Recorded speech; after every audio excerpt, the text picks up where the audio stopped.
So in the sequence of phone calls that you're making after an incident, when you finally call 911, because I have heard so many various thought processes on this, what are you telling 911 when you call them? So, yeah, I think people they want to be a good witness, which is great, but the most minimal information as possible as far as there's a shooting in the house.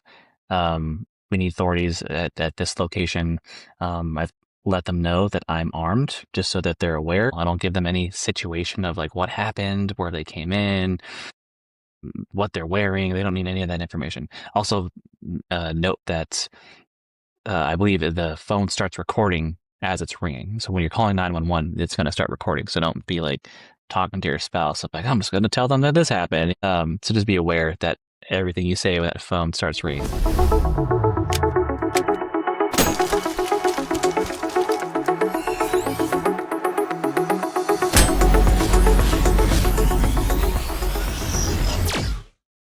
Hello and welcome to Making Shooters Better, brought to you by Laser Ammo. My name's Terry Vaughan, and today's guest, Perry Yee, is a former Navy SEAL who served with SEAL Team 7 during Operation Enduring Freedom.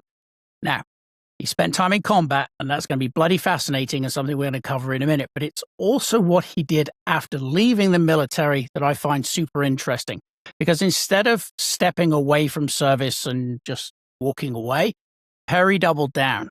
He founded Active Valor, a nonprofit that pairs military veterans as long-term mentors to the children of our nation's fallen heroes, making sure that those kids have someone in their corner. In addition to that, he also launched Fortified Measures, bringing practical, personalized home defense training directly to everyday families who want to become better protectors of the people they love. So today, we're going to be talking about service, responsibility, mentorship, and the mindset behind protection. Because whether you're a former SEAL, a parent, or just someone who simply believes responsibility for personal safety starts at home, the lessons are nearly identical. Perry, welcome to Making Shooters Better. No, thank you so much for having me. Appreciate it. So how old were you when you first started shooting, mate? You know what? I actually didn't start shooting until I want to say just a few months before I enlisted. So that would put me at about 20. So That's funny. yeah, I didn't grow up around firearms other than, your Nerf guns and your super soakers. But so I always had, I always enjoyed paintballing as well. I did a lot of paintballing throughout high school. But I don't think I actually shot my first firearm until a couple months before I enlisted. A friend of mine brought me to the range, and we rented a few pistols. I think an MP5 too, which was pretty awesome. And that was my first experience until I went into the military. Oh, that's funny. Did you grow up in the city? No, I grew up in a small city in New Hampshire, a small place called Nashua. Not like small town. I mean, there was 80,000 people, but we weren't super like backwoods or anything like that. So it was accessible. I just didn't have a like family group to kind of introduce me to it. Other than like the paintballing was the first time I really got into like any type of really shooting sport, and did that quite a bit for years throughout high school, and really enjoyed it. But other than that, it was just, I think, the nature of how our home was, and like home life wasn't the most exciting where I grew up. My parents were always working separate schedules, and so like we didn't even really have a whole lot of like family dynamic, because my dad worked the days, my mom worked nights, and but yeah, so it was really kind of just on me to even the military. I mean, I was the first in my family to join the military, so it was very like average, your average home, just super average kid, and nothing spectacular. It's funny. So you went to the range. You were months away from joining up, which we'll get into in a minute. You shot H&K.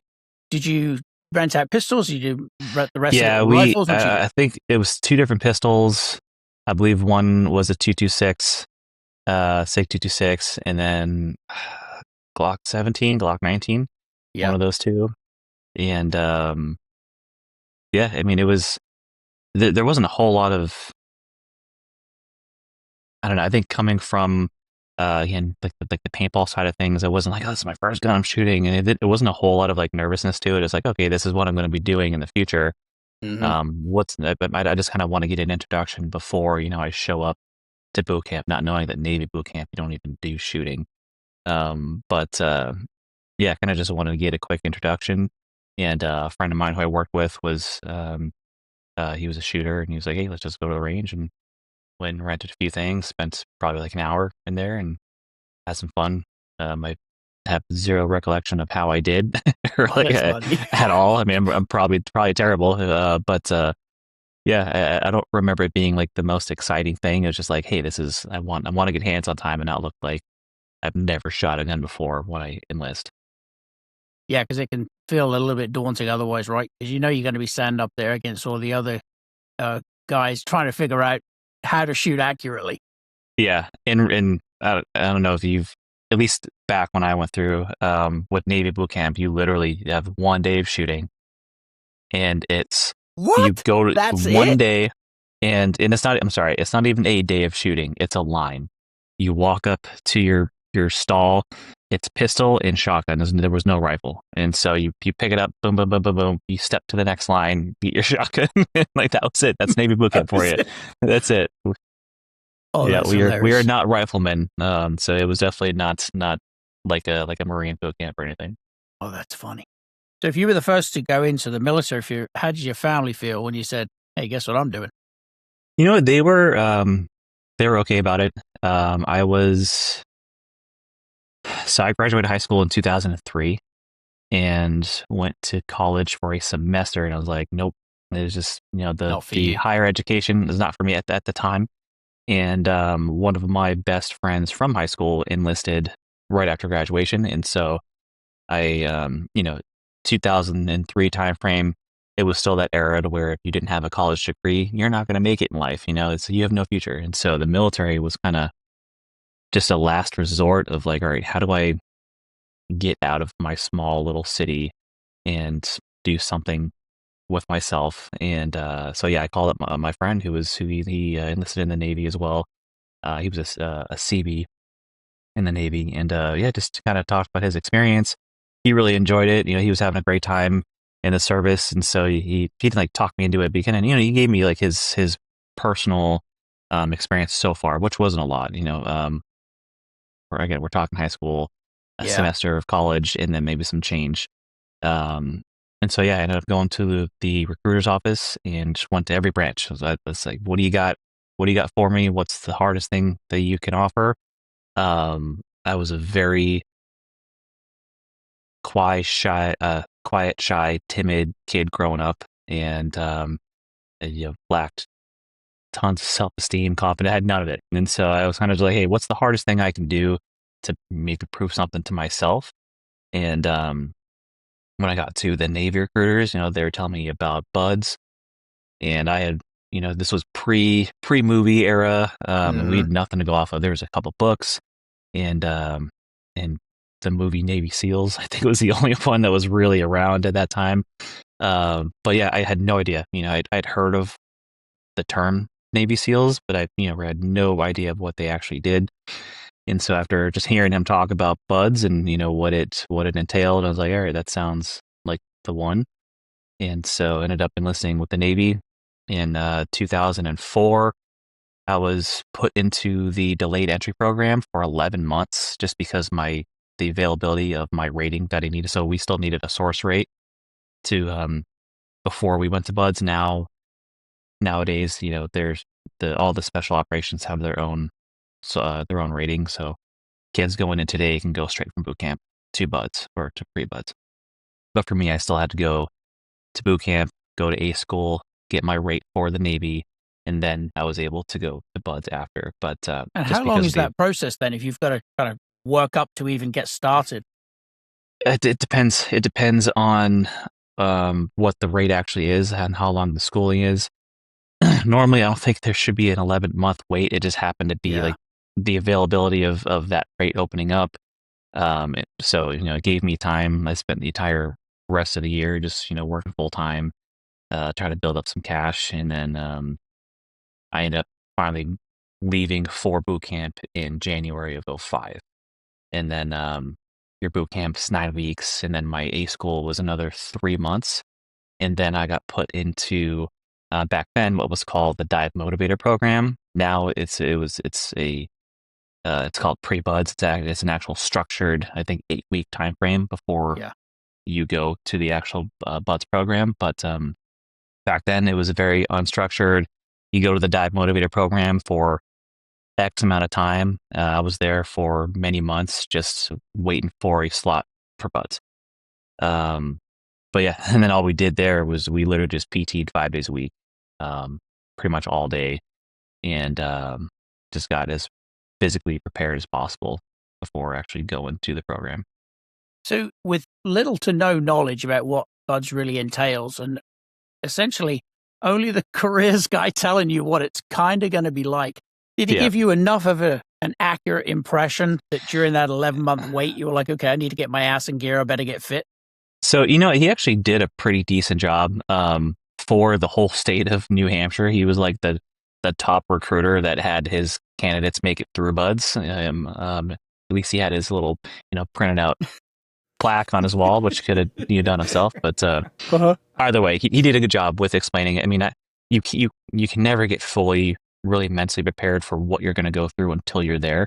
But I think it was the best job possible. Plus that time in the Dive Motivator program, our instructors were all special operations, and they whooped our ass. I had worse beatings in the Dive Motivator program than I did at buds. So it definitely got you prepared mentally and physically. And I went to buds in just stellar shape, especially leaving boot camp. I mean, I got out of shape in Navy boot camp. I went in at 179 pounds and I left at 145. I just lost all muscle. And so yeah, you kind of get out of shape going through that. And then when I was going through my A school, it's on you. It's on you to just, PT however you can. But yeah, that Dive Motivator program really, it was a kick in the nuts. They definitely did not hold back on us. And again, it wasn't a structured program, so I think they kind of went past their limitations on what they should and should not do. Yeah. But it was good. It was a good mental check. And then by the time we actually left that program, which was still in Great Lakes, Illinois, where boot camp is, and my A school happened to be. So I was there for just about a year, just over a year total. And we left that program with 35 guys to go out to buds. And yeah, I mean, I would say we were in pretty tip-top shape, maybe a little broken already in certain areas, but I think it was the most prepared I could have gotten in order to really handle the experience of what buds is. Yeah, it's kind of funny because when I told my grandfather I was going in, I'm like, I'm going to join the Royal Marines. And he just raised one eyebrow. And he's like, really? Yeah. Is that what you're going to spend your time doing? Anyway, and I was like, well, he was a World War II veteran. So I'm like, I'm all ears. What you got for me, Bob? So tell me something inspiring. And he gave me a couple of pieces of advice. He says, you always want to be the gray man. He's like, don't volunteer for anything. And everything's a joke.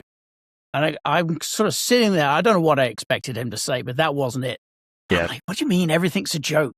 I was like, I need to tell jokes. I need to be good at telling jokes. But it was funny because after a couple of weeks at the beginning of training, I'm going, I get what he meant now.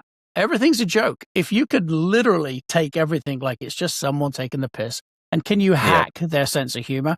It was just sort of easier, or slightly easier, I should say, to manage the bee stings and all the stuff that came. But it was so funny. I was waiting for my World War II veteran grandfather to just lay it down and give me, these incredibly solid bits of advice. And he's just like, blend in. Don't volunteer for shit. Yep. And everything's a joke. I'm like, okay, great. No, great. Honestly, great pieces of advice. I get it. That was the big thing for me too, is you never take anything seriously. They, especially in boot camp, like Navy boot camp, they try to be super hard, and they're yelling at you and stuff, and it's just it's not if you can go there and not take it seriously and know that it's an act. Yeah. That stuff doesn't never gets to me. Like the yelling in your face, screaming, that was never anything that gets to me. There's times in buds where the worst part is like when the instructor does show you that they're like disappointed in you guys or something. Then you're like, all right, that sucks. But yeah, the yelling and screaming, doesn't get to me. So is there any point during your training evolutions where you considered ringing the bell? Oh yeah, no, for sure. So I was in 3 buds classes. I got 2 different medical roles in both in Hell Weeks.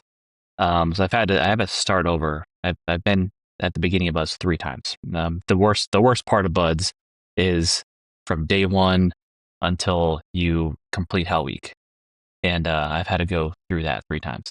3 times? Yeah, 3 times. So it was I got injured. The first time I got rolled, I got nerve damage in my neck. I lost complete movement and feeling in my left arm. So I'm going through buds, running around, my arm is dangling, and they ended up you're wearing your life vest throughout like Hell Week and stuff. They just like shoved my arm in my life vest, and then it got to the point where I started losing feeling in my right one, and they're like, all right, you're done. So it was cool to actually kind of let me try to progress a little bit to see like like how far I can make it. Yeah. And then once I started losing that feeling again, they stopped. And I ended up, man, it was 3.5 months before I started getting feeling back into my arm. So the good news was, I saw medical. They're like, hey, good news is you're gonna get feeling back. Bad news is we don't know when. Because it happens every class, and it's you're running with a boat on your head, and you just get that constant bouncing going on.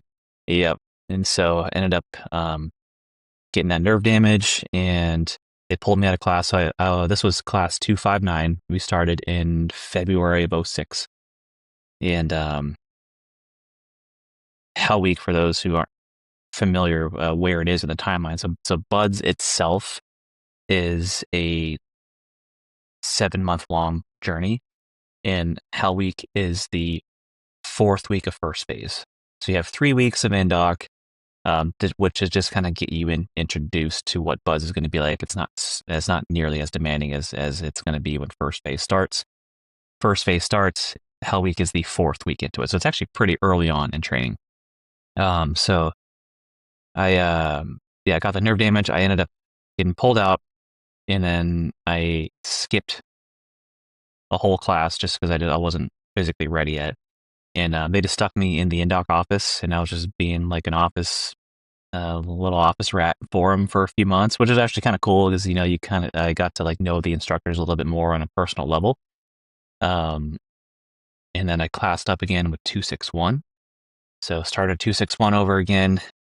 Middle of Hell Week, I ended up getting pneumonia, and I literally like face planted in my meal during chow, and I was out, and I woke up in the ER to like they were cutting my boots off, my shirt, and I just see like stuff flying. I had no idea what was going on, and surprisingly, they kept me around, especially after 2 medical rollbacks.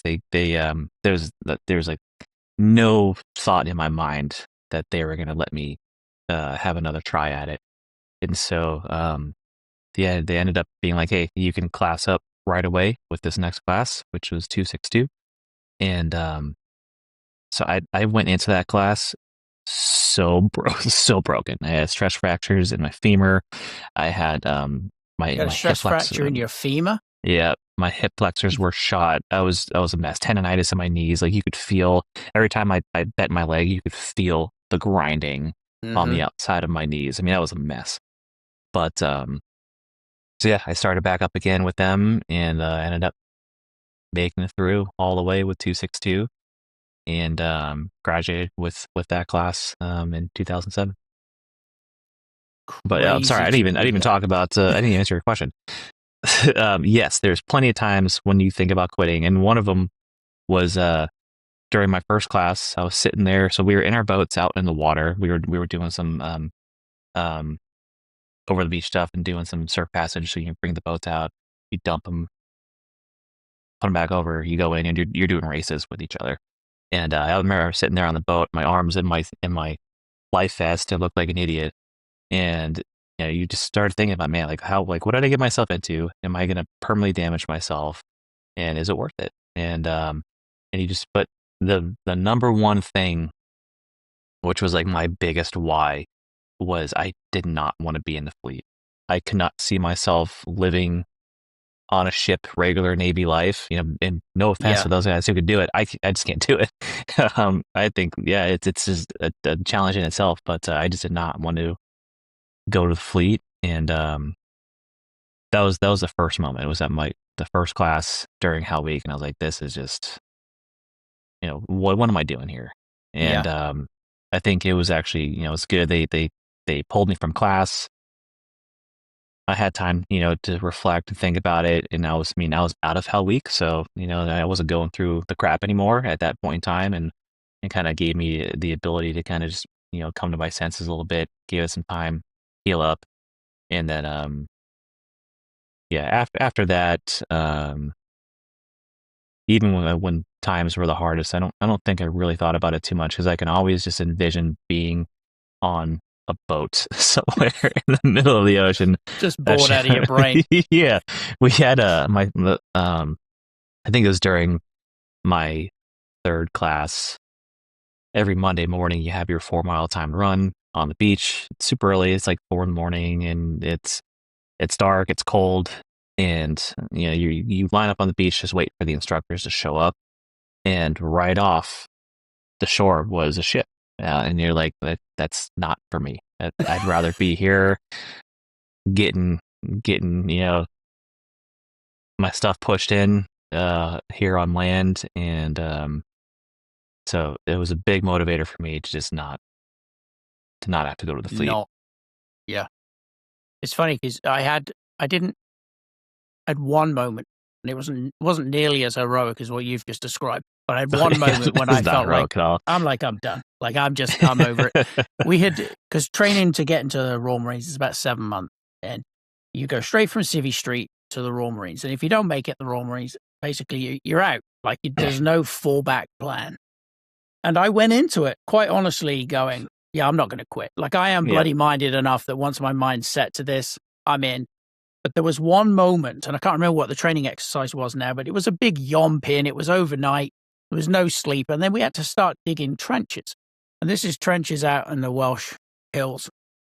And it's rocky and stony. And it takes you about 12, 13, maybe even 14 hours to dig the first trench. And then the training team comes out and they pace it out. And of course, when they pace out the first dig, they do little steps. And they say, you just need like 10 of these and 3 wide and you'll be good. And then when they come out and measure it again, they take extra long strides. And then they tell you, you're way too short. It's not deep enough. It's not wide enough. Go again. And this goes on for what felt like eternity, but really is just a couple of days. But during this couple of days, we started to dig. It started to rain, and not really a rain, like a fine mist. Yeah. And it was a cold wind blowing off these Welsh bloody hills. And it was freezing. And we hadn't slept. I think at this point, we're coming up on like 40 something hours. And I remember looking, there were 4 of us supposed to be digging this trench. I was digging. One of the little Yorkshireman I was paired up with, he was digging. But the other 2 had just basically given up. They'd climbed in their Gore-Tex bivvy bags and gone to sleep. And we couldn't get them to get up. And the rain started, it went from that mist that soaks you to the bone to a really heavy, stormy downpour. And I remember standing in this trench up to my calves in mud and water. And the guy who kept digging, little Yorkshire guy, actually a rugby player, and he was short, and he's like, hey, Terry. He's like, don't give up on me now, mate. I really need you to dig in and go with me on this. We've got to dig. And I remember looking at him and looking at the training team. They were in a tent, probably about a mile from where we were. And you could smell the bacon they were cooking in the tent. And I remember looking at him going, I hate you. I remember looking at the tent going, I hate them too. I love bacon. I really do love bacon. and I hadn't slept in days. And I remember going, okay, I've quit. I've had enough. And then I realized I was so cold and so tired. I didn't have the energy to walk up the hill. Yeah. And then when the Yorkshire guy taps you on the shoulder and he's like, dude, you haven't dug anything for the last 10 minutes. He's like, yeah, I really need your help. I looked at this guy and I'm like, he's like the Energizer Bunny. He never stopped once. I went, fine, I'll dig for 10 more minutes. And then during the course of like the next few hours, I just broke it off into like 10-minute intervals. I'm going to dig for 10 more minutes. And if I still need bacon, then I'll quit. Of course, I never did. But it was hilarious to think how close I came. I was just literally too cold and tired to go up the hill and tell them I quit, even though I could smell the bacon. Hell, one of the training team, you could see him like lifting up his hot cup of tea, at the top of the hill. I'm like, I hate you. I hate you like I've never hated another human being. But I didn't do it. And it's funny to think how close I came to not making it off the scent of bacon and the potential to being dry and getting some sleep. Crazy. Yeah. That's, I think the good part about buds is when it doesn't rain here a lot in San Diego, but when it does, it rains hard. And especially during buds when you're wet already. Yeah, you're already wet. They're already wet because you're in and out in the ocean all day. And it's like, okay, whatever. It's if anything, it actually kind of makes it less painful because you don't get dry and then have to get wet again. And you're just a constant wet, so you're good to go. So did you find, having gone through that experience, that there was somewhat of a common theme between the guys that made it and, maybe perhaps the guys that did ultimately ring out, call it a day? You know what? It's so funny because we were talking earlier about perception of like what people envision, a SEAL is. And I told you, I went out to buds with 35 of my really close friends from the Dive Motivator program to buds. And there's people who are like, they're for sure going to make it. And just, their stature, the way they hold themselves and the way they perform. And you're like, all right, yeah, there's no chance that they quit. And like, you're so surprised when you see people ring out and you're just like, how? And, we had Olympic athletes that were in our classes that were ringing out, and you're just like, you don't get it. I would say that the common denominator is it's what's up here. That's really what it is. If you can just stick it out, and hold on to whatever your reason is. But when you look across the board, it's a very mixed group of people. It's a really diverse, group of people that end up making it to the end. And I don't really know what that common denominator is other than the mental fortitude. That's just really it. And if you can handle being cold, wet, and sandy for 6 months, or in my case, 13 months, then you're good. Yeah, then you're good. Because it's funny. Like, I explain this to people, buds is extremely tough, but it's so easy.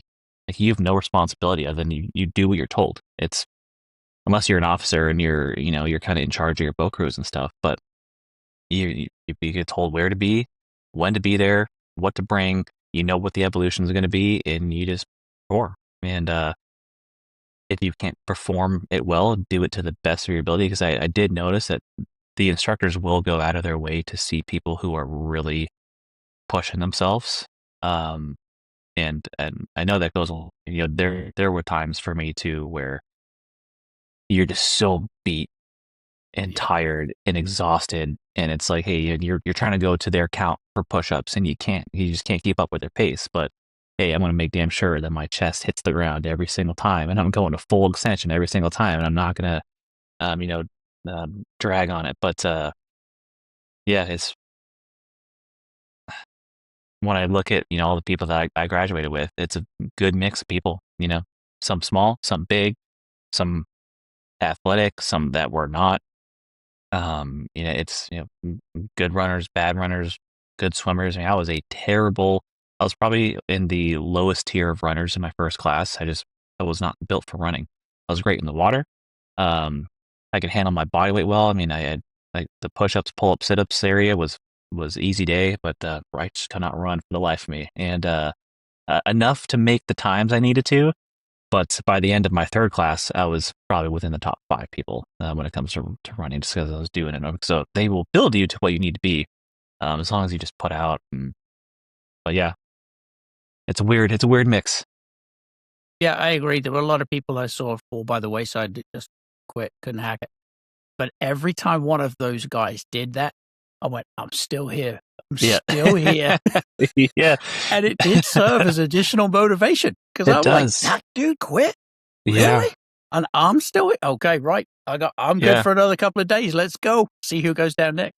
It gets to the point where every time you hear that bell ring, you're like, Wasn't me. it is what it is. And Yeah.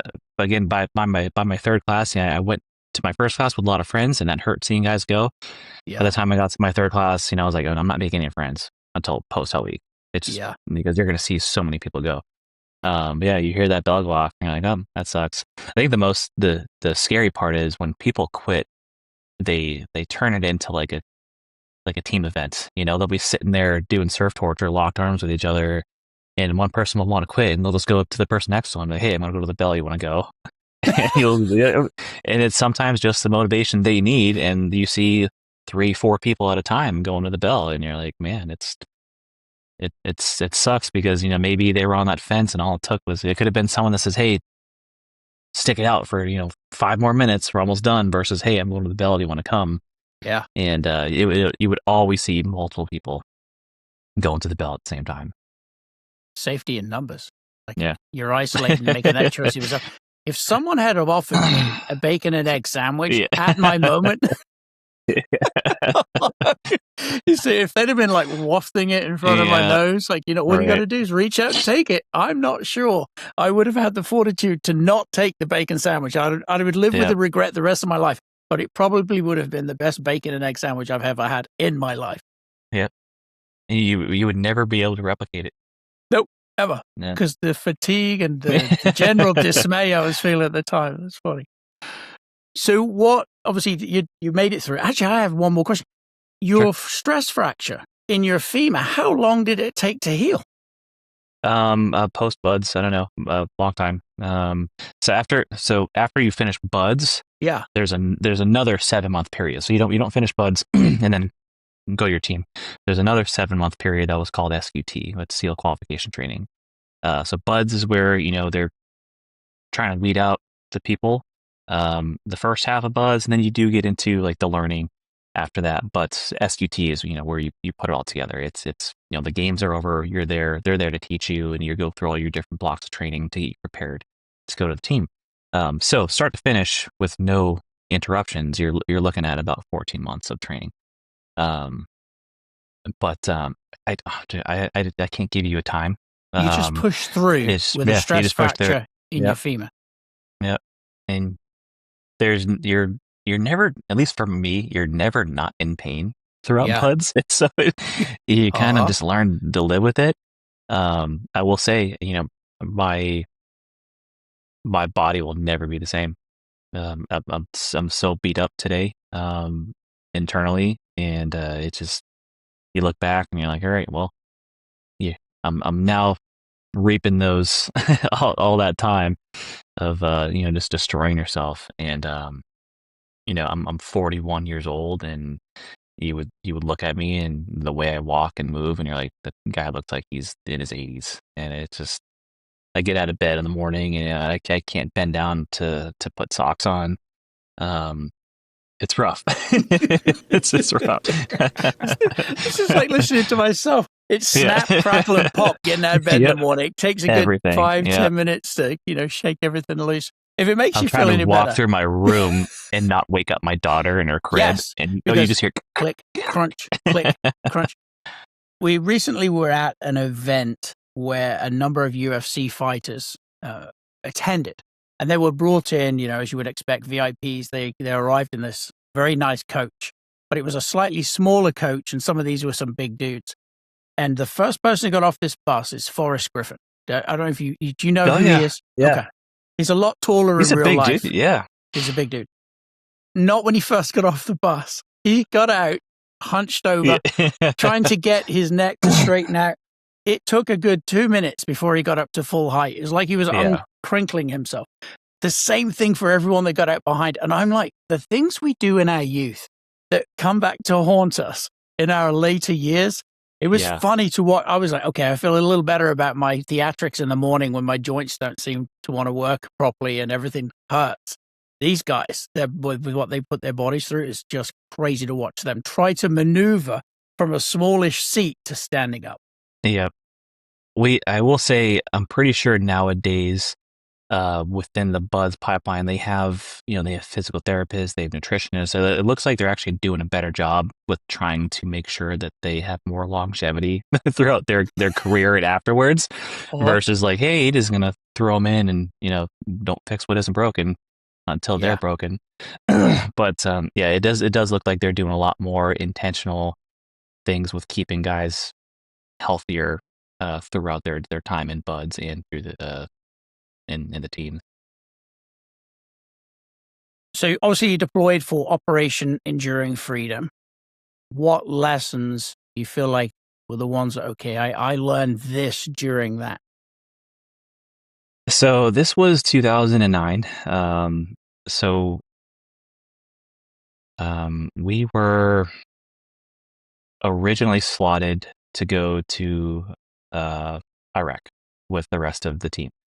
And about a month before we deployed, they ended up picking out my platoon and one of our sister platoons of the team to go to Afghanistan. And so we ended up having to, do all this additional mountaineering training and stuff like that. And um, it was, I mean, fortunately, especially being new at the team, it was probably like the best case scenario for a deployment because it was very heavy with operations, and it was a good eye opener to what you want it to do as as a SEAL. There's so many times where we would meet dudes that had been in 12, 15 years that hadn't seen combat, and it's just it is what it is. It's at the time that they joined, and Timing's everything. yep. So being new at the team, young guy, first deployment, it was we were very fortunate to have a deployment that we did, and man, lessons learned though. I would say the biggest thing for me is that was the point in time where you kind of understand that your world is different, right? We're so used to being here in America and living the most luxurious life we can, and we do now we have it made here.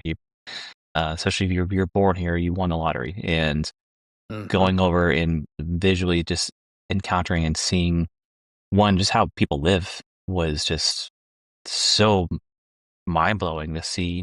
There's no electricity, there's no running water, there's no plumbing, there's no it, your way of life is so different. And then also seeing on the other hand is how much evil can there be in life as Yeah. well. And um, it was a eye opening slash terrifying slash exciting time for me, and it was cool. I look back on it now, and when you're there, it sucks. It's 130 degrees. You're climbing up these mountains. You're staying, 2 to 5 days in an area, getting in firefights and stuff, and it's it's a whole different way of life. But it definitely makes you like realize how much you take for granted. Um, but yeah, for me, it was a great experience. But I look back on it now, and you're like, man, there's obviously things that you wish you could do differently. There's things you wish you enjoyed more. Because at the time, all the games you go through during your workup with your platoon, being a new guy, all that was over. Once you get in country and you're like, hey, we're here to work. And I look back on it now, and you're like, man, I enjoyed it a lot more than I thought I did. And it might sound like psycho too, but it's like, man, it's going over there again would be. I mean, I don't because I have a wife and daughter, but Yeah.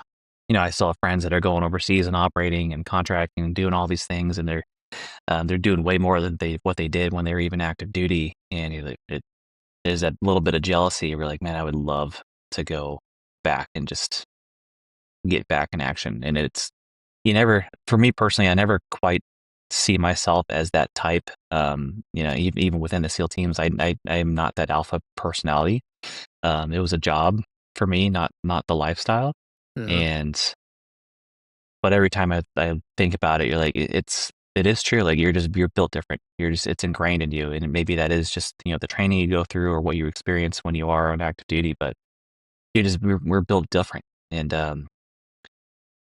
things that we enjoy, I would much rather, go get into shootouts versus, go have to put a PowerPoint presentation together for my business. It's just different, Hey, that wasn't made for animation in PowerPoint can be pretty challenging. I wasn't made for the classroom. I wasn't made for that type of environment. And it just, yeah, you look back on it and you're like, man, I just, and as a veteran, you're always going to be like, I never did enough, which is, true in your own mindset. But yeah, I would love to get back there and do it again and to relive it, do things differently. And but you can't. And all I can do is just hold on to some of the good memories that came with it. Yeah, did you find after, like, while you're going through that mindset, and in particular at this point, I'm thinking the humor was one of the contributing factors to managing the stress? Oh yeah, it's that's what gets you by. That's life. Is if you can, like you were talking about, if you can with your trench digging, you take it piece by piece, and when you're going through it, it's like you're just one evolution at a time is what we would say in buds, right? Because if you can just get through this evolution, you're good to go. You can reset. But yeah, same thing overseas. I mean, you're constantly just giving each other a hard time. You're able to. It's really fascinating to see how quickly people's for their intentions can turn, or not intentions, their attitudes can adjust. Of like, hey, we're here, not taking anything seriously. We're joking around. Our body armor's off and our helmets are off. Our guns are over here, and um, you're just shooting the shit with each other or giving each other crap, or you're quoting movies. That's the biggest thing. I don't Mhm. know how many Anchorman quotes you can say in a single operation, but and then bullets start flying, and it's just you see guys locking in, and that transformation of like going from, hey, we're taking literally nothing seriously, to like, hey, like we're locking it in. And so it's the humor definitely is a big factor in keeping your sanity there, and just enjoying the moment as much as you can. I mean, you're you're halfway across the world, uh in a whole different planet, really. Yeah. And away from your family. Fortunately, I didn't have a family of my own back then, which made things a little easier. But yeah, it's weird. It's a weird dynamic just to see how quickly you can turn it on and off.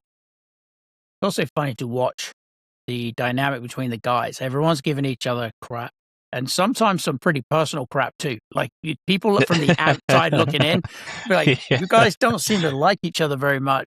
But if yeah, somebody outside of that core group starts trying to chime in, I've seen guys turn so quickly, and it's like it's that family unit. Like, we'll give each other crap, absolutely, yeah, and we'll give ourselves some really good, right there on the nerve kind of crap. But if somebody else tries to jump in and mix it up, you're like, "Who are you?" yeah. Like, immediately, it's like everything shuts down, and the person who tried to chime in is saying, "Well, there's another place I need to go. There's a pressing engagement I forgot." I missed that. I missed that kind of crap. But not too long after I had moved to the States, I had met an American on the beach in Aruba during my time in the military, and then she was nice enough to import and marry me.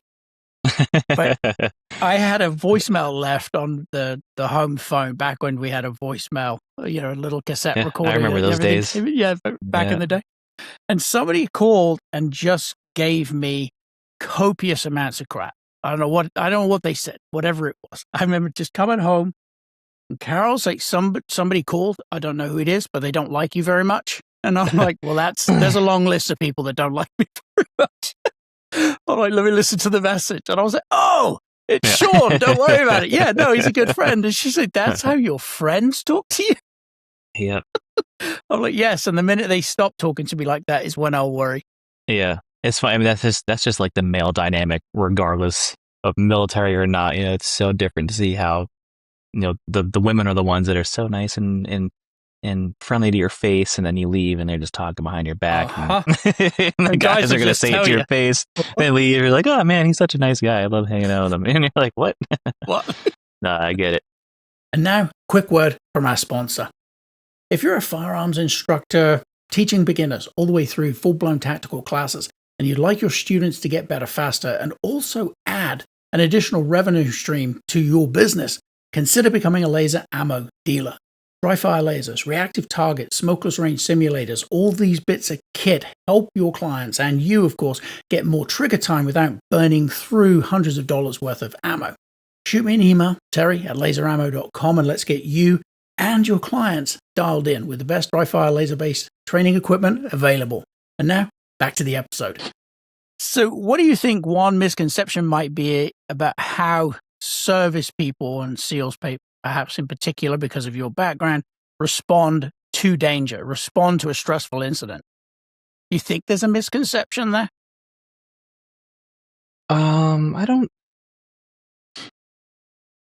I don't think so. I mean, I think the response conception is pretty spot on. I mean, I think people like on the outside just think, oh, like you're built for being in danger now, which is true. I think the misconception is the fact that people don't understand that there's just two sides to it. It's like I just mentioned, there's that same person can be the most, charismatic person as well and be the family man. They can be a brother, they can be a son. And they're not just this, operator or commando, whatever you want to call it. Mm-hmm. So I think the misconception is just like who they are outside of that. I think there's this persona of like, we're just you're just a hard warrior 100% of the time, and you're like the David Goggins, so you're just like your whole life is nothing but staying hard and destroying yourself. But yeah, when you look at these people and you can know and understand them from a deeper level, and you're like, we're normal people that made us have a weird switch that can turn on and off. But it's that controlled chaos that I think is what makes them dangerous, is they're able to be in those situations and just immediately lock it in and just take control of the situation and kind of put the fear aside and put all the emotion aside that's attached to it and just get the job done. And then when it's over, it's like, hey, it's over. Now I can go back to just being a regular guy. One misconception I've run into, usually when I go out to teach, I teach personal safety, how to recognize threats based on nonverbals. And one portion of a class I was teaching was how to respond or the correct response with active shooters. And I asked the group, it's probably a couple hundred people, if shots are fired right now, outside the corridor, outside this conference room that we were in, what do you think my response is going to be? And sort of nearly uniformly, there was just this consensus that you would immediately move towards the shots and go deal with it. And I said, possible. I said, but first of all, I'm going to do exactly the same thing all of you are going to do, which is to jump. I'm going to have the startle response. Adrenaline's going to hit my system. And then I'm going to go, okay, this probably sounds bad. Is it what I think it is? I'm going to have all those conversations in my head as I try to contextualize or find a logical reason for why that noise just occurred. And it was funny to explain to them that my physiological and psychological response was going to be exactly the same as theirs. The difference was likely to be, although not completely different, depending on who was in the room, because I didn't know who may have served, who had different experiences, etc. I said the difference is likely to be the response time is going to be shorter than yours. The okay, I'm afraid, my adrenaline's in my system. I'm going to move both of those things into the now I need to be angry, locked in, focused, and move category immediately. And then I'm going to make a decision on what I'm going to do. So now the process that takes can differ from person to person, depending on how much time you've spent under stress, experiencing real fear. But the primary difference is going to be the period of time it takes a decision to be made, comparative to someone that has never experienced shots, particularly shots in a building. what their response is going to be and how long it will take them to get to a similar decision, regardless of what that decision was. It was just interesting to watch them realize there is no superhuman secret sauce, right? They're all the same physiological responses occur. There's a distinct possibility I'll crack some kind of funny before I crack on with getting something done. But the primary response is going to be exactly the same. It's just the time it takes to get to a decision will probably be less than for you, regardless of what that decision is.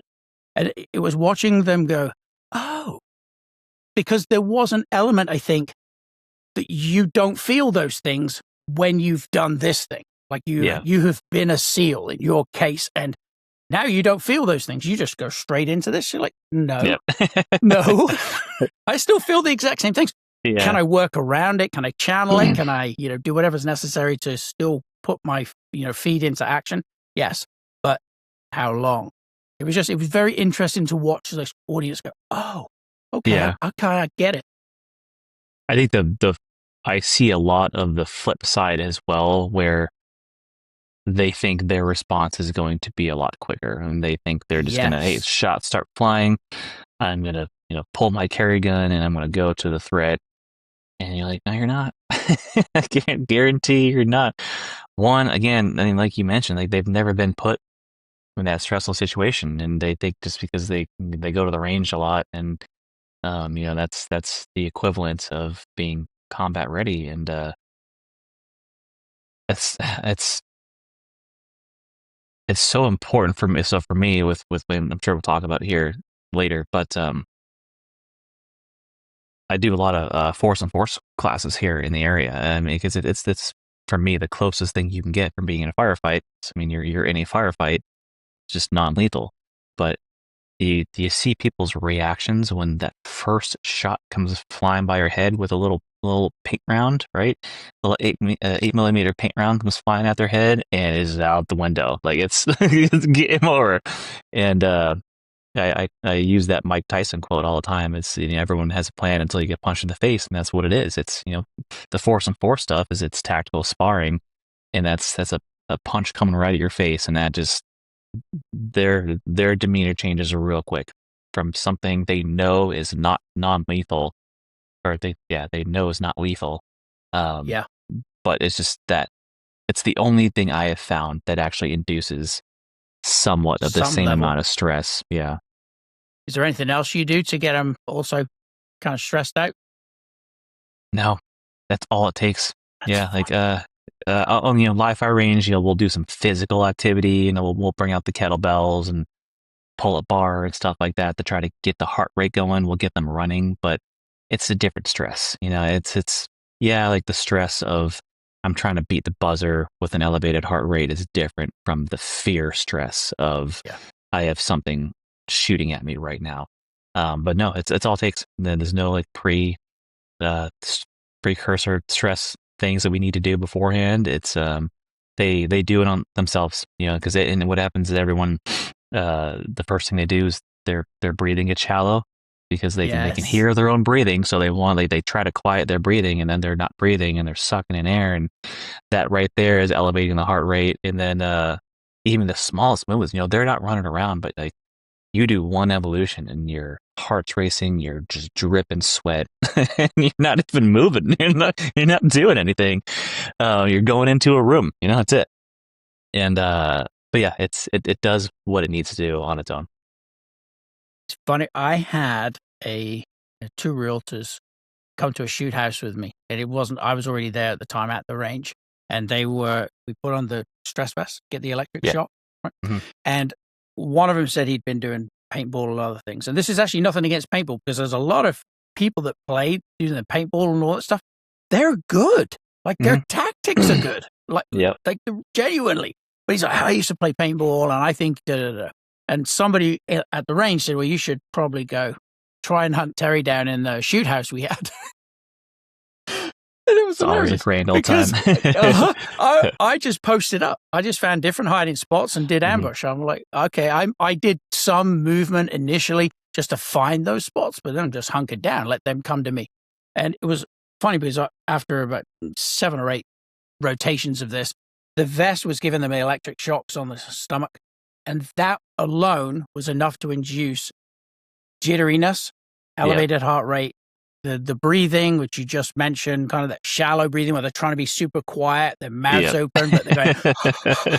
It's funny because after 7 rotations, like your vest must be broken because I've shot you numerous times. So I'm like, you shot nowhere near me at the time you shot, but we would run the drill because at the very end of this, they hadn't got me once, and then I let them shoot me to show them that the vest was working. And they're like, well, how come you didn't get all bent out of shape and everything else? I'm like, well, partly because I already knew how difficult it is to clear a build, and difficult especially to do it with 2 people that don't really know what they're doing. So I held my position, let you come to me. You took all the risks. I'm like, well, if somebody got into my house, and I went, exactly. So I'm going to let you pick it up from here because this is literally what you're now teaching. But I think one thing that I'd really love to hear from you about is if there is no need to go out into your house to the sound of a bump in the night, because you don't have little ones, you've got to go secure, or family members on the other side of the house or in a different room. Do you advocate for go hunt the bump, or do you advocate for I'm staying here, I'm going to wait and ambush? No, you always stay and wait. That is, it's the number one thing we teach. So our home defense classes, what that looks like is it's all in the person's home, right? So we travel to their residence, and where better to learn home defense than in your home, in your own home, and in your space that you actually need to protect. Yeah. So yeah, first thing off the bat is we help them find whatever the best defendable position is going to be, and we go from there. It's all right. Here's your room that has one entry in and out. Even better if you're on a second floor, or somewhere where you can see down a long hallway and you have distance is your friend. Somewhere where you're going to be able to see a threat coming your direction with some distance. And then you can either be barricaded or you can be, at the door, just looking down the hallway if you have that distance. But we want to just get the point across to them that, your possessions, your things aren't worth dying for. They aren't worth going to jail for. They aren't worth taking a life over. And so, like you mentioned, if you don't have to go physically retrieve somebody to bring them back to your defendable position, then what's the point? There's no point to go rush to your death. Keep the advantage. If you listen carefully, you can actually hear little angels singing over my shoulder. There's the only question that I don't have a good answer for is, do I make my presence known and let them know I'm armed, that I call the police, or do I not? And at the end of the day, the information you give them is 9 times out of 10. If you say, "Hey, I'm armed, I call the cops," most likely they're not there looking for a fight, and maybe that's enough to get them out of your house. They might grab some stuff on the way out. All right, big deal. That 10% of the time, maybe they're looking to do harm. Maybe they're, you don't know what mental state they're in, what substances they're on, and you saying that just gave away your position. They let them know now they're going to get into a gunfight. Their demeanor might change to be a little bit more aggressive. So it's a give or take. It's I can't tell you what's right or what's wrong. It's all going to be what's up to you, really. Again, I believe that more than not, announcing yourself is going to be able to keep everyone alive. And hopefully they flee. I don't know. It's a tough decision that you're that you're gonna have to live with. Like maybe they flee, but then they go to your neighbor's house and kill your neighbor, and so you have no idea. You have no idea what's gonna happen.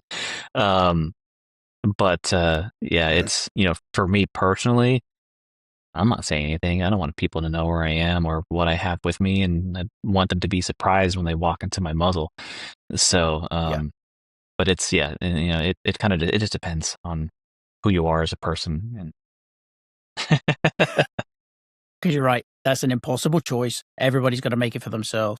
I had someone recently ask me, well, how do you know that the advice you are giving is the right advice for that person for, defensive stuff or self-defense or any of these factors? And I said, I don't. I'm giving you the information I would want available. I'm giving you choices. I'm giving you options. There's a selection of things that you will need to choose from based on the circumstances that you find yourself. But there is no such thing as these are absolutes. I never taught that way because I always knew there was something else I needed to learn. There was also that sense that if you try to pigeonhole people, round pegs and square holes and say, well, now you need to move to contact, you got to go through this, go through your house and clear it regardless. Somebody's going to do exactly that. Yeah. And I was always erring on the side of, why would you do that if you don't have to, when, posting up somewhere, waiting for them to come to you, assuming that that's what they do, is absolutely always going to be the safest option. I have a friend who was 5th SF and in for a lot of years and did a lot of deployments, and a great guy. And I liked him before I heard him tell this story. I liked him even more afterwards. He and his wife came home from a shopping trip Saturday afternoon. Who knows where they'd gone? Probably Costco, because that's the best store in the world.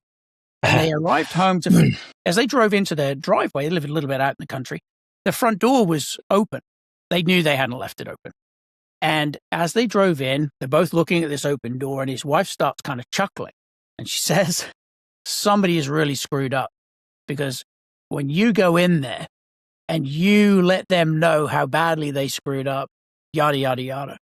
And he said he stopped the truck and looked at her and said, I'm not going in there. Yeah, I'm not getting, what are you talking about? It's like, why am I going in the house? And she's like, you're literally special forces. You've been doing this for years. He says, yeah, doing it long enough to know how dangerous it is to do single entry, even in an environment that I am very familiar with. He said, everything I love is in the truck. Why am I going in there for the TV? Yep. And it took her a minute to kind of realize that what he had done was incredibly mature and incredibly ego-free. He's like, no, I'm not doing that. And once they had that conversation and she got past her disappointment, because I don't know, in her own head, she had this thing like, he's going in, right? No, he's like, it's too bloody risky. Why am I making entry? He's like, there are people I can call whose job it is to make sure my home is secure, and I'm not on the hook for it. Yeah, it was beautiful. Exactly. Yeah, your family's there. There's no need. Maybe you can park it and watch to try to be at least a witness to know, hey, yes, maybe you can see what they were wearing, what direction they went, what they stole, whatever. But yeah, it's there's just, I don't know, people I think are just so amped up to just get into the fight with that misconception of like it's not going to go the way you think it is, especially in California when the law is not on your side either. If I was to do that and I went into my home and killed the intruder, I'm going to jail. It's just the way it is. There's so many things that the prosecution is going to throw at me that's like, why would you do that? And I wouldn't have an answer for it other than, you'd be like, this bloodthirsty guy is just going through his house and just wanted to kill somebody when everything important is right next to him. So yeah, that's just a whole nother level that we have to deal with is the legal aspect in the state that we're in, because in the home defense situation, the law is actually pretty well on our side. The second you leave your front door with your carry gun, it's 180-degree different. They are just not friendly to you whatsoever. Yeah. No, and that's an important point, is the fight that's going to come after the fight. Let's say you are victorious. That's just the beginning. Yeah. Yeah. Nobody thinks about the aftermath. No one thinks about, we even have to go through, like with our classes, we teach them how to talk to authorities after, and they're like, it's things you don't think about. Like they might fantasize about, every guy fantasizes about, hey, if someone comes in my house tonight, here's what I'm going to do, and I'm going to be this hero. And that's all fine and dandy, but no one thinks about after. No one thinks about before. Like, how do I fortify my house to not even, put myself in this position? It's the best thing we do is like when we leave, people are like, hey, there are so many things that I never thought of that now I can start thinking about. And then hopefully it's a little overwhelming and they need to invite us back to do more training. But it is. It's very eye-opening. And there's a lot that people don't think about. There's a lot of things people don't even know enough on the topic to know what they don't know. So when they get training like yours, it's eye-opening on a number of levels, and not least of which is I hadn't even thought about that. Then you can just fill in the blank.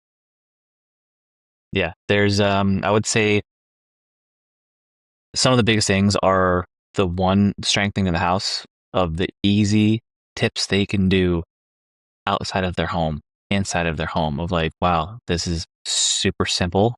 For instance, it's outside talking about lighting. Hey, I could 360 light your house. Don't have any dark corners. If you're gonna have cameras, have them visible.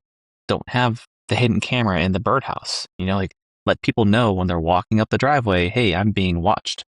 It's all about deterrences, right?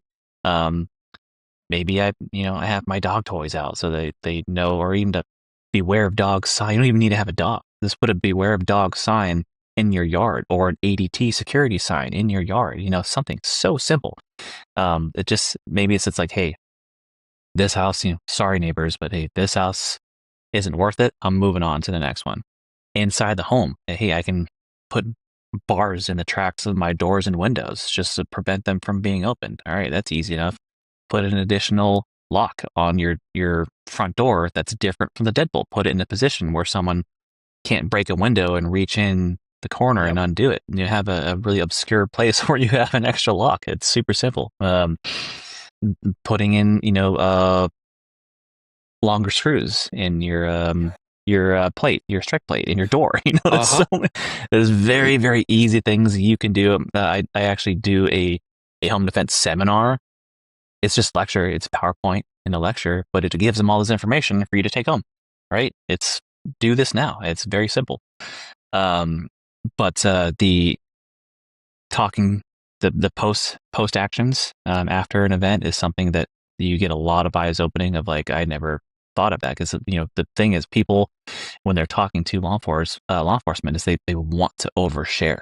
They want to justify their actions on why they had to shoot this guy, not knowing that they're probably incriminating themselves, or saying things that also, you've been in this life-threatening situation. You're going to remember things differently than how they actually happened. There's tons of studies they did with law enforcement with post shootings, where they would give their statements, and then sure enough, you find out on camera footage it didn't happen the way they said it did. It did in their mind. So you might be saying things that aren't true, that are just going to put yourself in a bad situation. So it's, hey, call. For me personally, my first call is to my attorney, then to law enforcement. Actually, probably attorney, then my USCCA, and then law enforcement. And that's fine, like, as long as you're not calling 30 people before the authorities. But because there's cases too, like the one of the attorneys out here with USCCA, like, there's times he's shown up to crime scenes before law enforcement. It's best case scenario. They show up and your lawyer's already there. Heck yeah, I don't have to say anything. But yeah, that's a big eye opener. And then when we talk about the actual home defense portion, because like I said, it's yes, we harp on the finding the defendable position, but the class is how to clear your house. And we have to teach them. So the bulk of the class is how to do this one-man clearance in your home, which is extremely difficult to do. There are safe-ish ways of doing it that will help to increase your odds of winning an engagement. No guarantees. There's never going to be a guarantee in anything. But just showing people of, like, how would you go through this room? Like, I mean, we see it a lot in our force and force classes, especially if they have like a center-fed room with one person, and you're like, oh, a lot of people teach a way that gets people killed immediately. And I run people through this drill to show them this is a losing battle. And it's like, hey, you might go through another class where people teach this. They don't teach it in a force and force setting. If they did, it would just show you that you're going to die. And so we run them through this drill of how a lot of people teach, like, a center-fed entry with one person, and it's 99.9%. You're gonna die. The only 0.01% is, God willing, this person has a malfunction, and you're able to take advantage of it. This is the only way you're coming out of this alive. So yeah, the training portion is very eye-opening because I mean people don't really do CQB training on a regular basis regardless, but showing them about how difficult it is as a solo person where Yeah. you are in charge of 360 degrees by yourself, you are going to turn your back to unknowns. It's just how it is. Like so you have to know when it's slow and methodical. You have to know when your actions have to be fast. That's what I tell people is like your movements are slow, your actions are fast. Because you need to have that dial of when I'm going fast, when I'm slowing down, and you need to know those points of time too where it's most effective.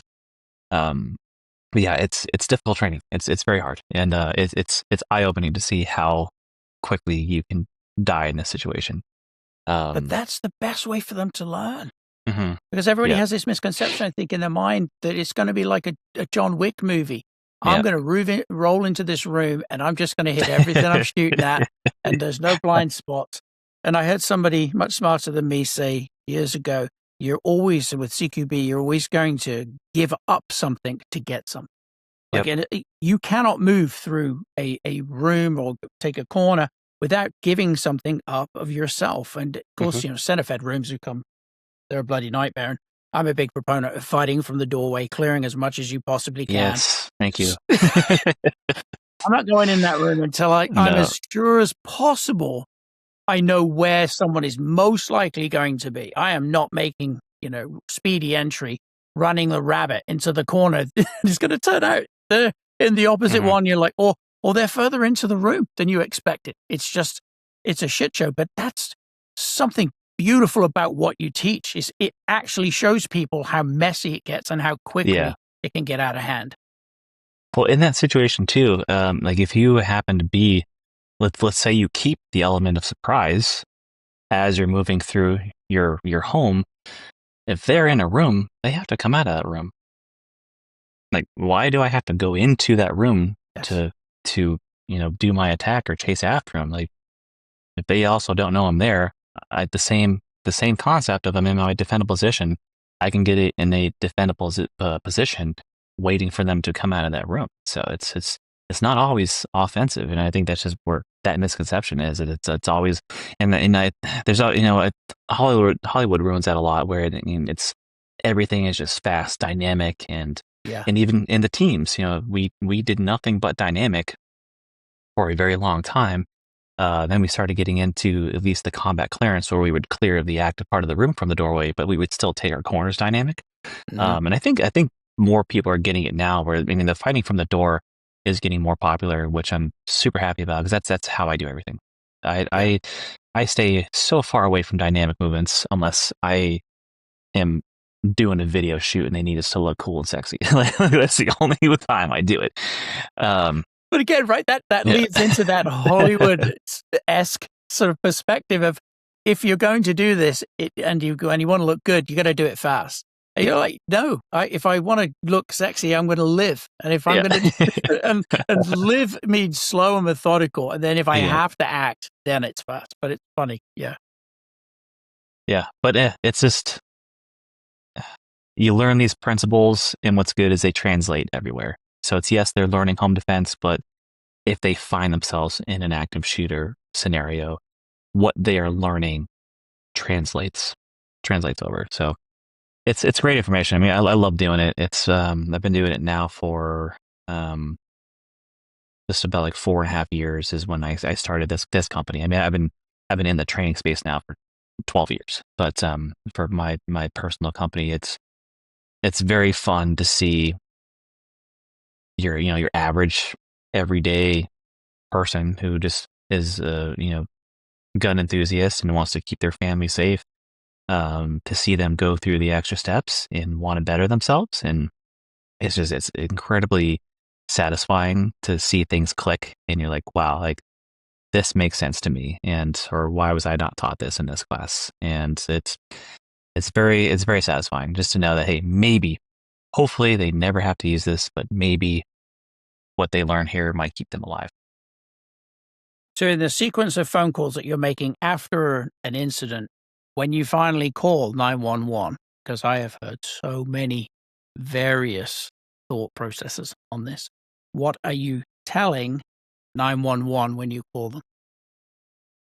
So, yeah, I think people they want to be a good witness, which is great, but the most minimal information as possible, as far as there's a shooting in the house. We need authorities at this location. I've let them know that I'm armed, just so that they're aware that they're not coming in, and expecting there to be. No, clearly I'm going to be armed. It shouldn't be mentioned because, like, clearly, somebody's unalived. But it's uh, very, very minimal. I don't give them any situation of like what happened, where they came in, what they're wearing. They don't need any of that information. Also, note that I believe the phone starts recording as it's ringing. So when you're calling 911, it's going to start recording. So don't be like talking to your spouse like, I'm just going to tell them that this happened. So just be aware that everything you say when that phone starts ringing. That is incredibly important information that you just dropped there. That's one of those golden nuggets that half a dozen people just went, hold on, what did he say again? Yeah. It starts recording the minute it starts ringing. Yeah. It's great because my sister-in-law was a dispatcher for many years. And so talking to her is great, hearing the stories that she's had and the horror stories that she's had to go through as well. Being the last person that was, talking to somebody before they died is very rough. But yeah, the most minimal information. Let them know that there's a shooting in the house, and your address. Let them know that I personally let them know that I'm armed, just so that they're aware. And that's basically it. You might even let them know that an attorney's on the way. One of the biggest aspect is when law enforcement gets there. That's when it matters the most. Because they're going to ask you all these questions, and nothing against law enforcement. You just need to know you have zero control over what goes in the report. You have zero control on how they perceive what you're saying and how they write it down. And again, you have no control over like any of this situation. They're not there to be your friends, right? They're there to take a statement. They're there to get as much information as they can, and then figure out from there. So you can let them know, hey, I spoke to my attorney. Yeah, I want to be as cooperative as possible. I spoke to my attorney. He's actually on his way here. They might take you to the station. That's fine. Attorney can meet you there. That's totally fine. Don't be alarmed if you get arrested on the spot. Like, that might be procedure and protocol. So don't be alarmed if that happens. Just go through the steps of, hey, I did my right procedures. I called my attorney. I want to be cooperative and give you as much information as I can, and then they'll take it from there once they get here, or once they meet us down at the station. And so, literally, I mean, as minimal information as possible, just so you don't overshare, just so you don't tell them things that might incriminate you. Exactly. Yeah. So it's, let them get there, give them the information, and then they're your interpreter. Let them do their job, what you pay them for, and just keep as much spotlight on yourself as possible.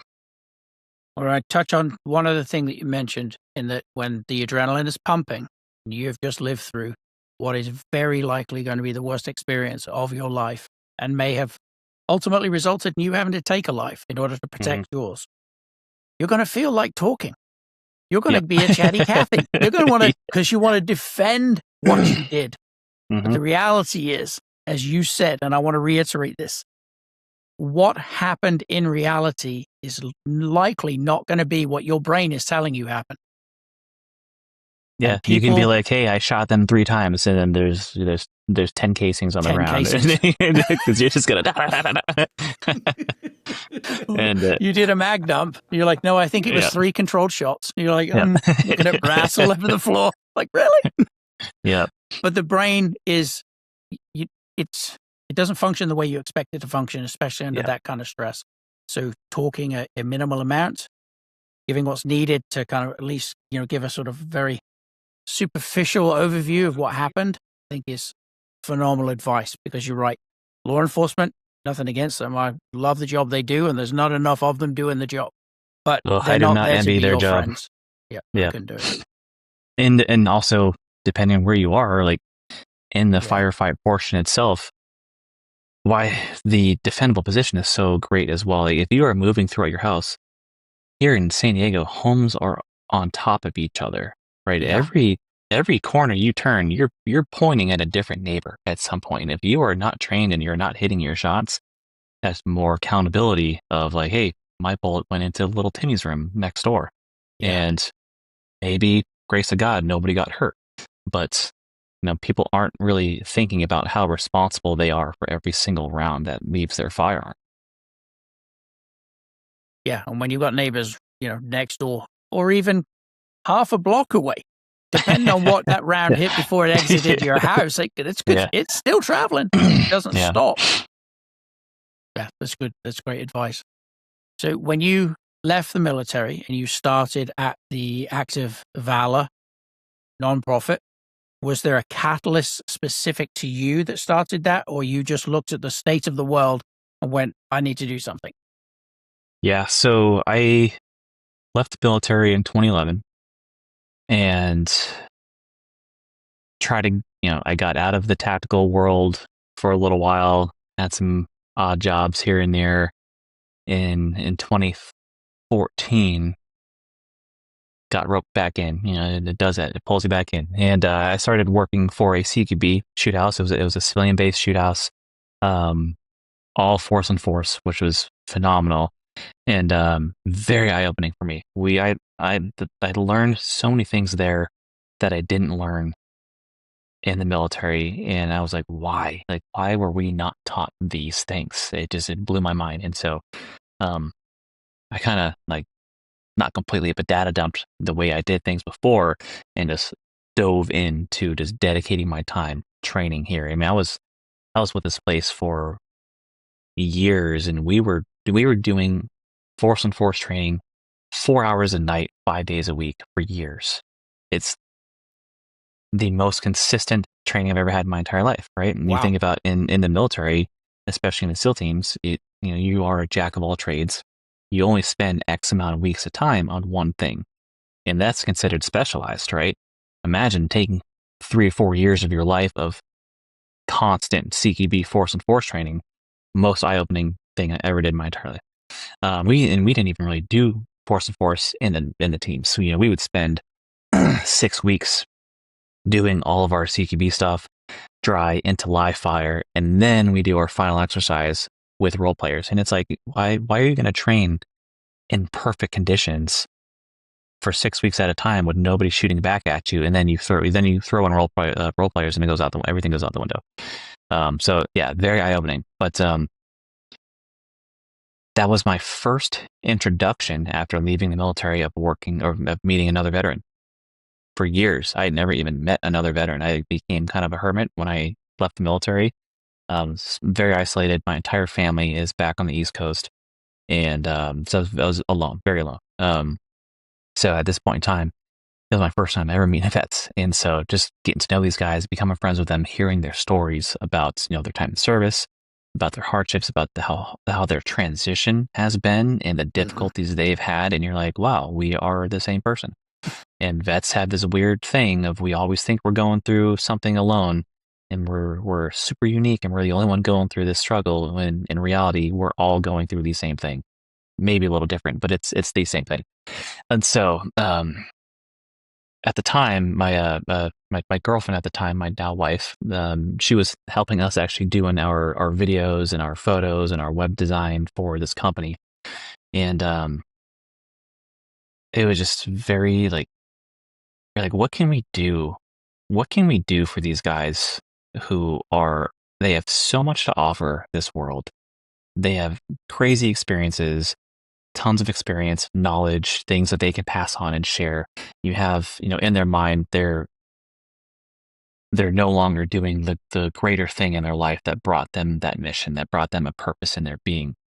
And so how do we activate that again? How do we take what they have and share it with the community again? And so we bounced around the ideas of, what, we'll do these community service projects, and it's just not lasting. It's just, it didn't feel enough, right? Yeah, you feel good in the moment. Maybe I cleaned up a beach or I built this park bench or something, whatever it is. But it's not going to be a lasting movement in their soul there. So we kind of just created what we call Valor Adventures is what our main program is, and we're like, what if we, you know, connect them, we with the Gold Star family community.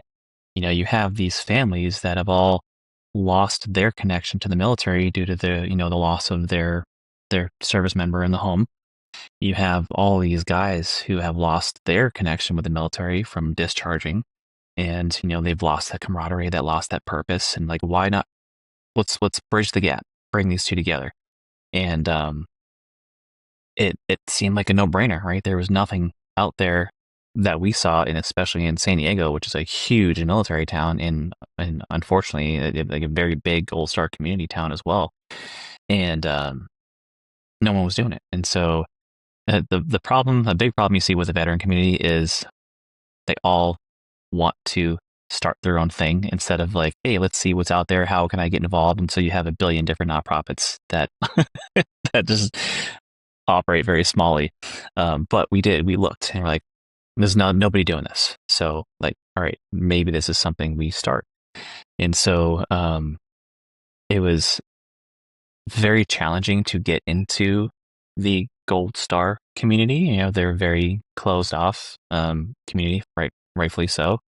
A lot of people benefit off their tragedies and exploit that for personal gain stuff. So it was very hard getting into that. And it got to the point where we were like, hey, we just had to be vulnerable. I found some like Gold Star groups on Facebook and would just go in there and just message people directly, like, hey, here's who we are.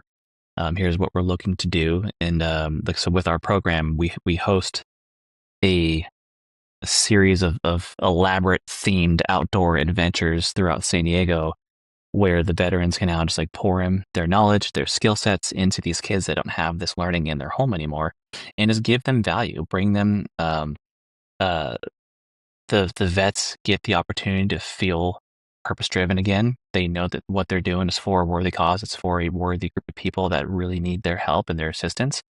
It's from guys that have walked in the shoes of the kids' fallen parents, and they're not there to be dad. They're there to be the mentor, the role model. It's just a positive influence, and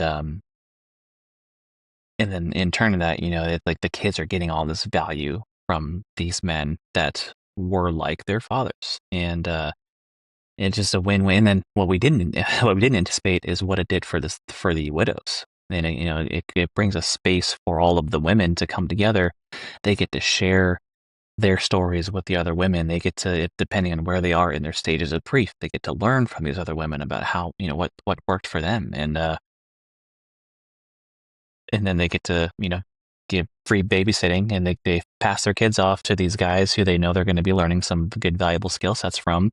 It's gotten to the point now where it's feels good to us, where like active valor has become a bargaining chip for them. They're like, hey, if you don't behave, we're not going to the Valor Adventure this weekend, and it's a good bargaining chip for the parents. But it was just really, it came down to just seeing a need and trying to do something meaningful. And then selfishly for me, I get to live this out as well, because I had just awful struggles transitioning back into the civilian life. I mean, I brought it up already. I mean, I was like incredibly alone and isolated, had all the dark thoughts, had, the suicide, and it was bad. So in turn, selfishly, I'm like, hey, I get to start this thing, do something impactful for other people. I get to feel good inside. That's really what it is. It's, I get to get that warm and fuzzies. And, so yeah, philanthropic behaviors like that are supposed to give you the warm and fuzzies. You're building an entire community that is helping a variety of other communities within it. It's an incredible cause, mate. Thank you. And I say it all the time. I am not the entrepreneur type, even though I've started, all I do is start businesses now and start things. And it's mainly because I just have the personality where I can't work for anybody else. And, So we launched our this June we hit 10 years. So we're coming up on our 10-year mark, and actually we're having our big every year we do an adventure on Father's Day weekend, and so it just coincides that same week as our 10-year mark, and so we're doing this awesome big tactical adventure for the kids with the Solutions guns, and we're going to this training facility in San Diego. It's a phenomenal place, but yeah. So sure enough, our first adventure we launched in 2017, and we had 11 kids in veteran pairs that came together, and we were like, we have one shot at this. That we could ruin it. We don't know if what if being around these guys is too sad for the kids because they remind them too much of, of their dads, and it's like this could be a mess.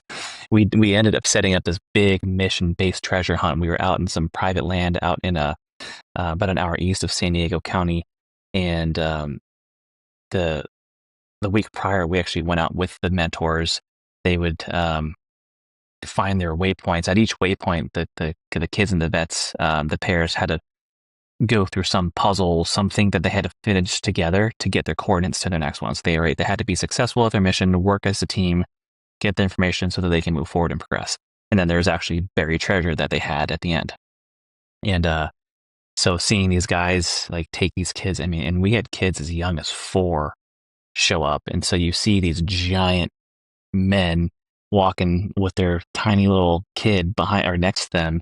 Some of them even holding hands, right? And you're like, this is the funniest thing. It's like watching, like, I don't know if you've seen Monsters Inc., but seeing like Sully with Boo and this big giant fuzzy bear with this tiny little kid. And we originally had it set to where the moms were actually going to go with them, right? It's like, hey, these kids are going off into the wilderness with some strange men.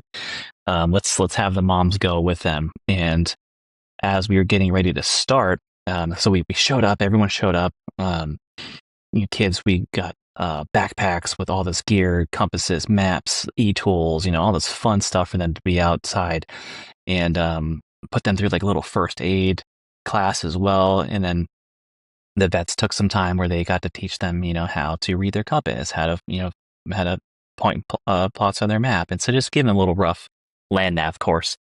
And they had like the ranger beads on their backpacks and stuff, and so then they set off, or we were getting ready to set off, and all the moms are getting ready to go, and the kids are like get out of here, like, this is our thing. And so they're like, all right, and so and then luckily we already had like a station set up for the moms for afterwards, but so they just ended up hanging out for the day, and the kids and vets went out for the adventure itself. It's always a 2-hour period, so they went out for their 2 hours and came back, and just the kids are covered in dirt, and some of them are inner city kids from LA and never even been seen in the woods. They've never seen the wilderness before, and like they're dirty, and it was so fun, and super emotional. It was an emotional day, just to see them, because we don't cover any of the grief aspect, right? There's plenty of organizations out there that help them with their transition there and their grieving, and like for us, it's like, hey, we show up. You're going to have a good time. You're going to be with your mentor. You're going to be with the other Gold Star kids. And it's fun. We're trying to just incorporate some memories that you can include in your toolbox there. But yeah, it was a super emotional day. Everyone had a phenomenal time. We had food catered that came out there, and it was just, this awesome like barbecue came out. So everyone had a good meal. Everyone had a fun event. We even had like some of the guys camped out that evening for the night. But yeah, we kind of had one shot at it, and it's like it could be terrible, and we could never do it again, or it could be a good time. Who knows? So it was a great success, and from that point on, we never had to market to the Gold Star community because it was all word of mouth. All the moms sharing their pictures on social media and stuff, and then they're like, "Hey, I know this family here that would love to do this," and so it just came about in a day of like it blew up that day. And it was funny enough is we get a phone call from one of the Gold Star spouses later that week, and her son that showed up, they came with a friend. They were actually in their first 11 months of their loss, and so it was still very new for them. So she came with a friend, and she was calling and saying on the drive home, her son starts crying, and she's like, "What is going on? Like, I thought you had a good time." And his mentor, this guy Kevin, who was a former SEAL as well, um, he's just like, "You need to marry Kevin. He's just so much like Dad, and you need to marry him." And it's like it was a very funny story to hear, but it was so positive, and the day was so overwhelming and heartwarming, and so from there on, then it just they just continue to grow and grow and grow, and we ended up hitting a point where we had 45 children with the program, and 45 mentors, and we don't help the masses, but the people we do are they're family. We never want anyone to feel like a number, and we have all personal relationships with all of these families, their kids. Well, it's being invited to like their kids' graduations, and their one kid is getting baptized next week or in 2 weeks, and it's so cool to see. Like, it is a family reunion. Every time we have an event, it's a big family reunion. Everyone's getting together. It's at the point now where the kids intermingle with the other mentors, and so everyone knows everyone, and it's so fun to see. It's a ton of work. It's just myself, my wife. There's no staff. We're both volunteered. We haven't taken a penny in 10 years from this organization for a full-time job for free for 10 years. And for her, for my wife, she has her regular 9 to 5. We have a 2-year-old at home, and I have this training business on the side. So it's like there's so much happening, but like we'll never lose sight of this is who we are at our core. Like we were called to do this, and God has just blessed this in every step of the way.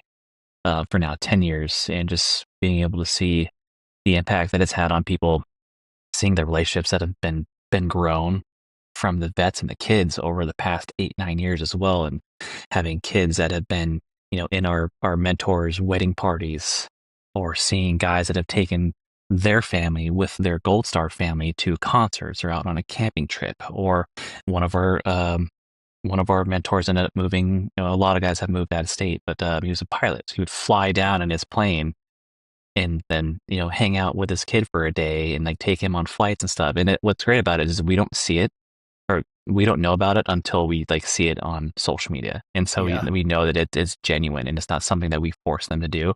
It's just, out of their goodness of their heart and taking their role seriously. It means so much to us, because we know that it just brings value to both parties, and we couldn't have asked for more. We also couldn't have envisioned it going the way that it has for so long. But it's a ton of fun. It's a brilliant cause, mate. So for those that might want to either connect or support your endeavors in this, where would you like them to go? Yeah, so it's activevalor.com. You can go there on our website. We actually have a library of all of our recap videos of all of our adventures. So if you want to really see what goes into their production, you can actually see the post videos, and it's one thing to talk about it, but when you can like see the smiles on the faces and the laughs, and if you can experience it too, that's even better. But activevalor.com is our website, and you can follow us on Instagram, Facebook as well. But we do most of our sharing of our journey there on Instagram. But everything we do is 100% based off of donations. Like I said, like we don't take a single penny of it. Every penny goes towards the mission, and it's just we wouldn't be where we are today without the community. And we don't do a ton of fundraising drives these days just because our time doesn't allow for it. So we just rely on trying to get things like this, and sharing our mission and our vision with as many people as we can. That's fantastic. So obviously you have your business as well, Fortified Measured. Yeah. So tell us about that, and then where people can go if they want to get that training. Yep. So fortifiedmeasures.com for that as well. And so we do a lot of stuff from, I say we, it's me. we sounds like I have a team behind me. We do all this training. No, it's Yeah, it's just me. But we have a few different programs. One, we have our home defense program, which is in the home. So if you are in Southern California area, um, and that involves, we come to the house, we talk about California law, we talk about how to fortify your house from the outside and the inside, and then we talk about we do the actual physical one-man CQB training to get you prepared, and how to maneuver through your home. We also offer for those new shooters. Home defense isn't going to be for everybody. California has a lot of new firearms owners.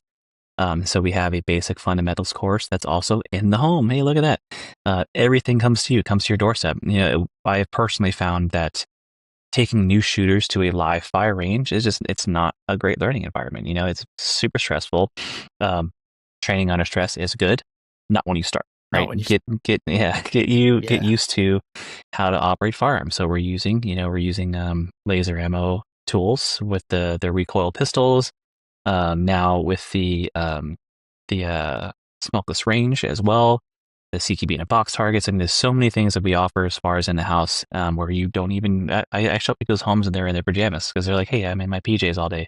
Sure, why not? Like fight where you're going to be in, or, or train what you're going to fight in, and so everything's in the home, and so you can learn the basic fundamentals of actually how to operate a firearm that functions exactly like an actual firearm with recoil and the full functionality at digital targets that give you immediate feedback and interaction. And not only is it a learning experience, but it's fun. You get to shoot around in your home. It's a ton of fun. We offer a draw from concealment class.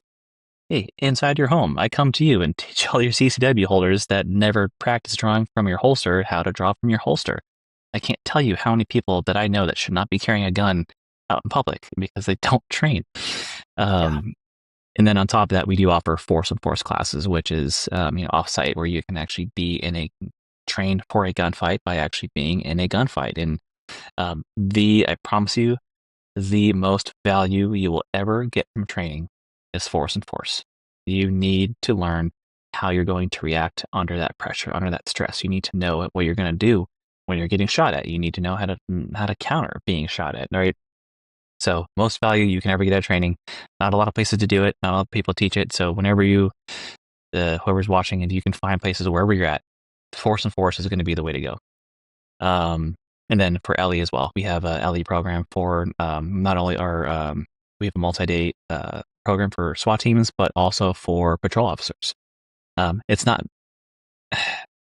I love this program so much because I know that they need it. Dealing with LE in their budgets and working with your everyday patrol guys, it's hard. It's very hard to get agencies to bite on it just because the funding and the time. And it's great. Like the SWAT guys get so much training available to them, and your patrol guys are the ones doing all the house calls. They're doing most of the clears, and so it's a 1 to 2 man course. It's a multi-day course of 1 to 2 man CQB, and it's a phenomenal program. And I just hope that more people will pick up on it. But so yeah, that's kind of everything we offer. Might be something I missed, but that's the bulk of it. that's great. That's awesome. And we can Well, travel. We if yep, somebody wants you to come to them. yeah, we do travel. I mean, in the past, at least for LE, I've gone up to Sacramento and trained the CHP SWAT team up there for a week. We have Arizona as well. Flying is doable, but obviously it limits me on what gear I can Yeah. bring. It's possible, but it is costly. But if that department already has a lot of the laser ammo equipment, smokeless range, recoil rifles, Mhm. all of that stuff, CQB in a box, then you only need to take bare minimums. Yep.